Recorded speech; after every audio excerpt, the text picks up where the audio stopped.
I didn't really understand my dad growing up. I always felt that he was harder on me than he was on my younger sister, more critical and more demanding. And when you're a kid or even a young adult, you don't see that as love. You see it as disappointment. You think, if he's always correcting me, then maybe I'm never quite enough. And I carried that feeling for years. And then my dad died suddenly just after I turned 20. No goodbye, no long conversations, and no chance to revisit all of it as equals. So that question just sat there unresolved. And it wasn't anger, it was more like unfinished business.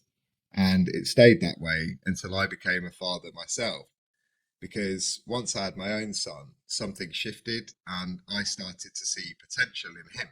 And now, when I correct him, push him, and don't let things slide, it's not because I love him less. It's actually because I can see who he might become. And that's when something really uncomfortable hit me, which is that maybe my dad wasn't harder on me because I was weaker. Maybe he was harder on me because he believed that I could be more. And that realization reframed everything because I also realized something else, which is that parents don't get instruction manuals. They're learning in real time, just like we are. So when my mum was dying of cancer back in 2022, I spent many months caring for her. And in those quiet conversations, something became very clear, which is that both of my parents loved us deeply, but just differently. And now with my own children, I catch myself using a lot of my dad's old phrases, as well as his jokes and some of his disciplinary methods. And instead of resenting that, it's actually made me feel closer to him than I have in decades. And sometimes now, when I look at my daughter, I can see his face in hers. And not in a sentimental way, but in a way that reminds me that nothing truly disappears. People don't vanish, they move forward through us.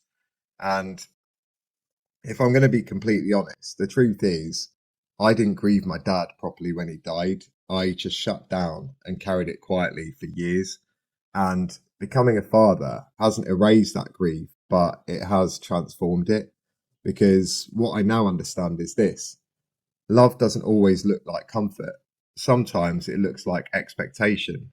Sometimes it looks like pressure. And sometimes you only recognize that once it's your turn to carry it forward. So, if any of that resonates with you, I'd love to hear your story in the comments. I'm Andy Gates, and this is Between Worlds. Thank you for watching, and I'll see you in the next one.